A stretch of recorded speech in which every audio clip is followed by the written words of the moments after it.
Hello and welcome everyone to our video classroom. Today we are going to talk about a common topic of discussion in many countries and television shows. Actually, the topic is connected to a feeling and a state of mind, and it is very common among teenagers. Let's define the topic together. Look at these two pictures, please. Each picture represents a girl. They both are young and charming, but one thing is different. The picture itself speaks about the feeling and the state of mind each teen displays. The first one shows feelings of happiness and satisfaction. The second one, a sad teenager, uninterested and bored.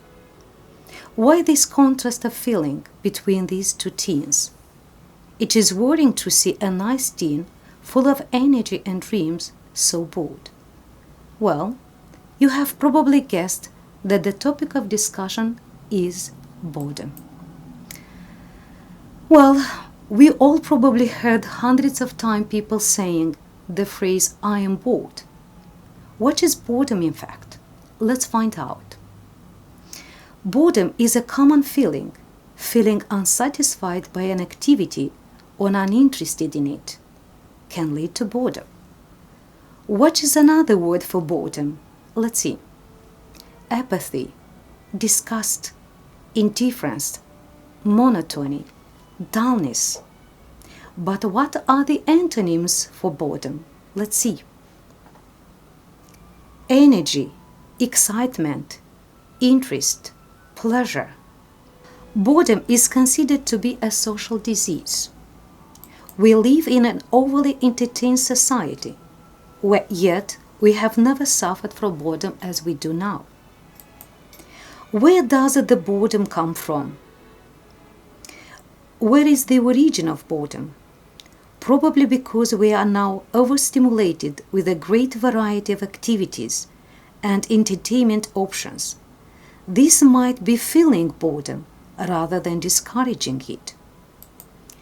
Ages ago, when people were busy trying to survive, boredom wasn't a choice.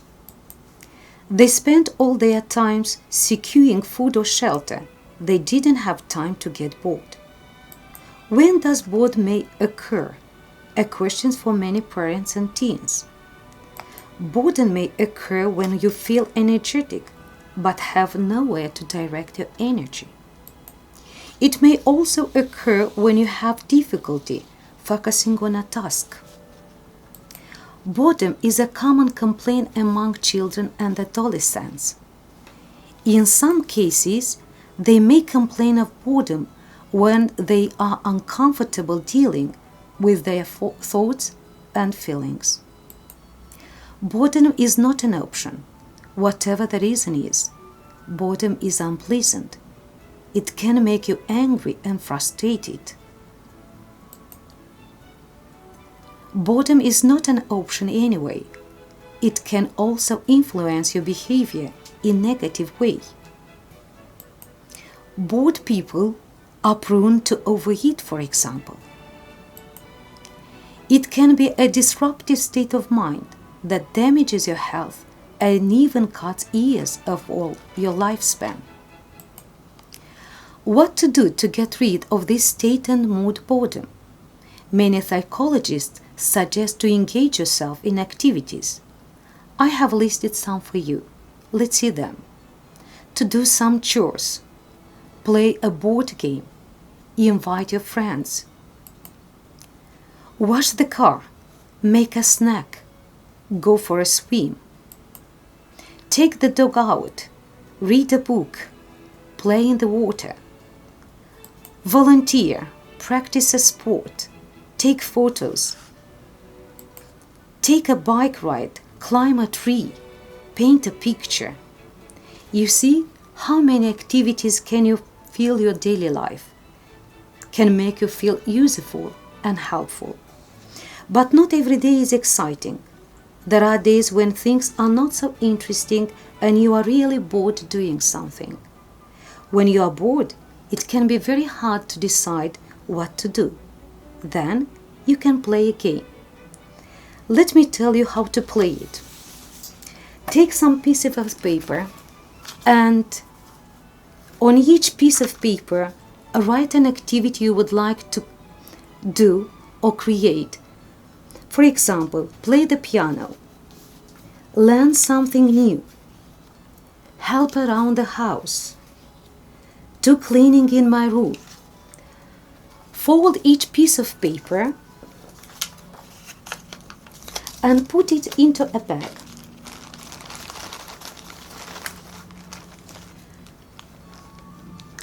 Every morning, pull out one of the papers, open it up and see what you have chosen for today. For example, help around the house. This can make you easier to decide what to do. You can ask the other members of the family to help you with the activity or with the lessons. If you can't do this activity independently, you can become the leader and teach the other members of the family the new skills you have learned. Take some pieces of paper and on each piece of paper write an activity you would like to create or activities you would like to do around the house. For example, to do cleaning in my room, help around the house, learn something new, play the piano. Fold each piece of paper and put it into a bag.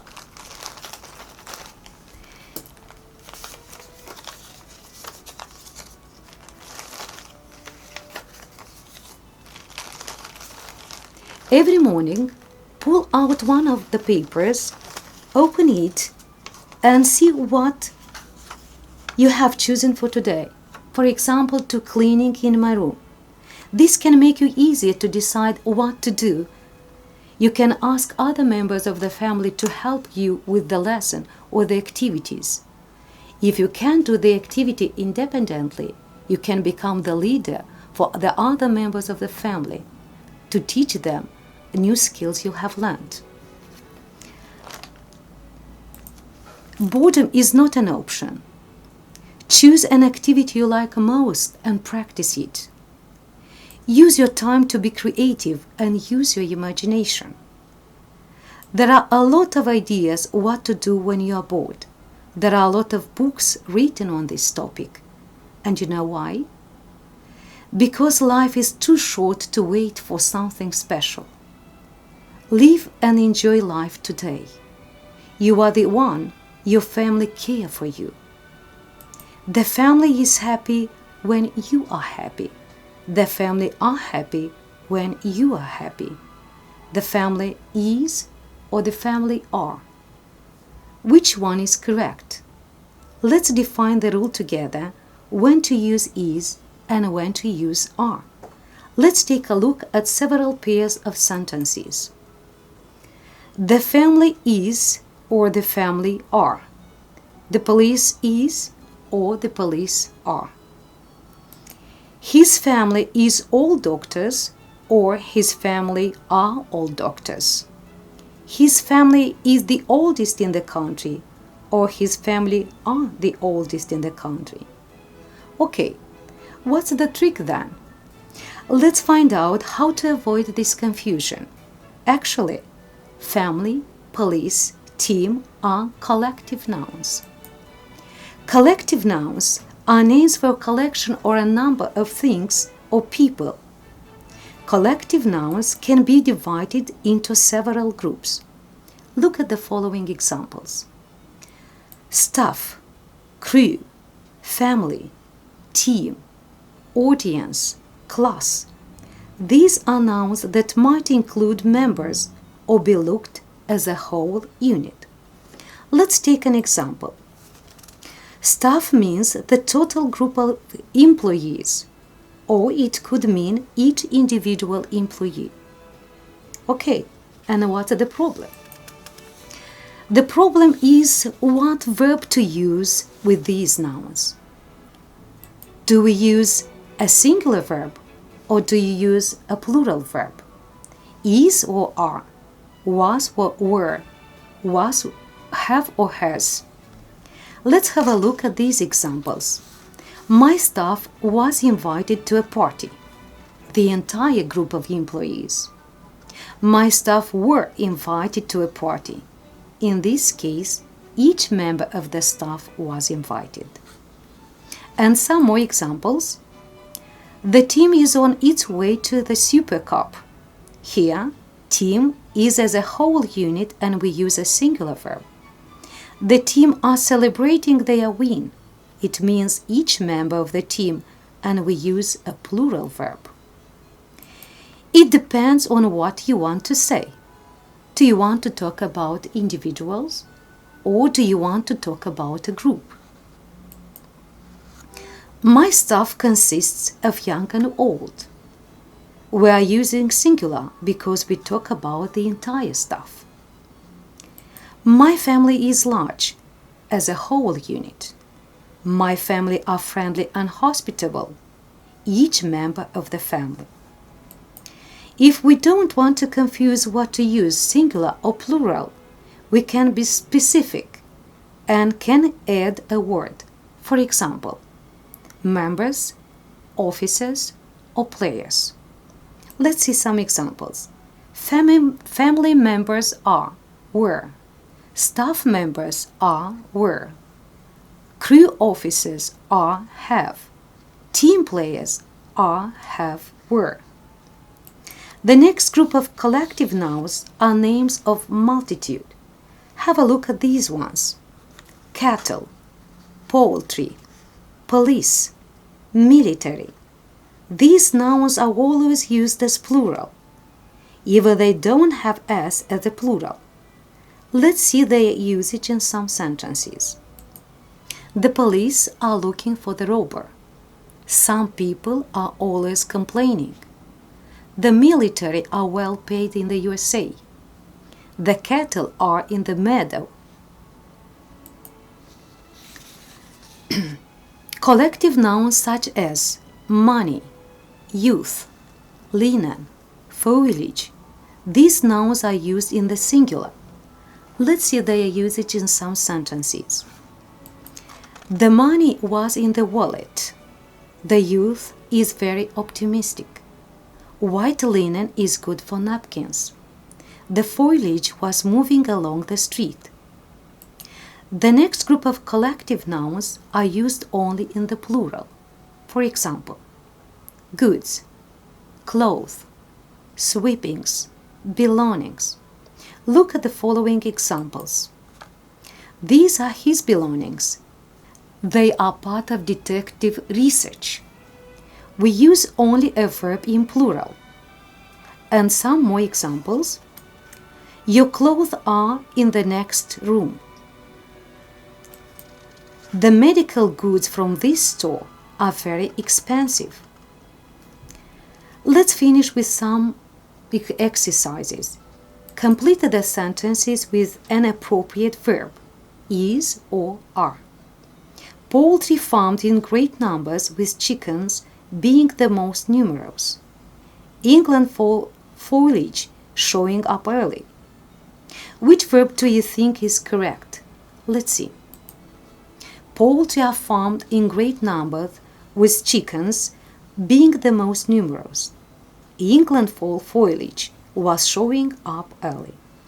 And one more example. Healthy cattle, productive cattle. The staff of the local post office rude to everyone. Okay, is or are? Let's see. Healthy cattle are productive cattle. The staff of the local post office are rude to everyone. One more example. People in developed countries is or are living longer than their parents. A crowd is or are a group of people which you may have a common purpose or a set of emotions.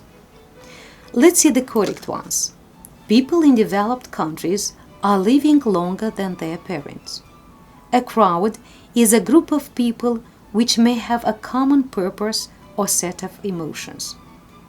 Another group of collective nouns are collective nouns and quantifying expressions that are used for a particular group of animals, people, or things. Look at the following examples. A class, a collection of students. A herd, a group of elephants or sheep. A fleet, a collection of ships. A crowd, a group of people. An army, a group of soldiers. Quantifying expressions are formed. A collective noun plus of plus a plural noun. Have a look. A flock of sheep. A herd of cows. A herd of elephants. A pack of wolves. A swarm of bees. A swarm of butterflies. Let's see some quantifying expressions in quotes. If you live in a pack of wolves, you have to act like a wolf. Those who follow the crowd usually get lost in it. Always drink upstream from the herd. Without tradition, ours is a flock of sheep without a shepherd. If you like these quotes, you can look for a version in another language. Well, there is much more to talk about collective nouns, of course, but I will end here. Hope the examples I offered you are of great help for you. And one more thing, don't forget, boredom is not an option. Do little things every day. Give everyone you meet a compliment. Give a relative a phone call. Write down things you are grateful for. Whatever. But never let you get bored. Stay safe and goodbye for now.